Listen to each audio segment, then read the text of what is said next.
Previous storms, one of the most concerning elements after any major system rolls through is the casualties that could happen. I know after Hurricane Laura and Hurricane Ida, we had a significant number of people who died from carbon monoxide poisoning because they did not use their generators safely. So joining us live on the phone, State Fire Marshal Brian Adams. And Mr. Adams, you just wrapped up a big meeting with firefighters across the region. You're about to head out to Kenner to kind of survey some of the damage.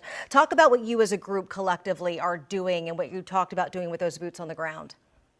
Sure. So thanks for having us on, Randy. I appreciate it very much. So we just wrapped up a lunch with the fire chiefs and firefighters from the southeast region of Louisiana, St. Tammany, Jefferson, New Orleans, the whole ring around that area. And the one solid message is that we're trying to get out to folks about this generator safety program. It's so important. So the stats tell us that we lose more people after the storm in accidents with generator safety and those kind of things that we do during the storm. So we're just trying to really drive that message home now that we know that people are using generators and out about working. So we're just trying to make sure that people stay safe and try to make sure that they protect themselves.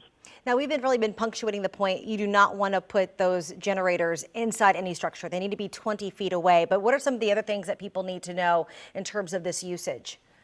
So look, you want to make sure that they're not close to any openings in the house, not just 20 feet away. You just want to make sure that they're far enough in your backyard that the exhaust is not pointed in any direction towards the house. With the shifting winds, anything could happen if it's close to one of those openings. And you also want to make sure that you don't refuel that generator hot. You want to make sure that you shut it down for about 15 to 20 minutes and make sure it cools off, fill it back up, and then let it set for another 5 minutes or so, and then start it back up and generate your home. And when it comes to, I know a lot of folks who've actually used electricians to kind of help them out in terms of using their generators. And I also know a lot of people who've never used them and they're pulling them out for this storm. So talk about using that generator and what you can plug into it, because you shouldn't be plugging it like any direct outlets or anything like that, correct? No, you want to be really, really careful what you plug into the portable generators. Obviously, the home generators are made to light up your whole house and give you full power to your whole house. But the portable ones are just for low voltage things like your refrigerator, if you need your refrigerator to work, and, maybe a microwave, but you don't want to put a stove or like washer and dryers and, heavy appliances that would draw down, and cause you an issue in your home. And let's talk about you and your office for a moment. You're about to head out to Kenner in just the next few minutes to do some surveying. What do you plan on doing throughout the rest of the day? What specifically are you and your agents looking for? So look, we're going to spend the afternoon just visiting with our local fire departments, making sure that they don't need anything from us.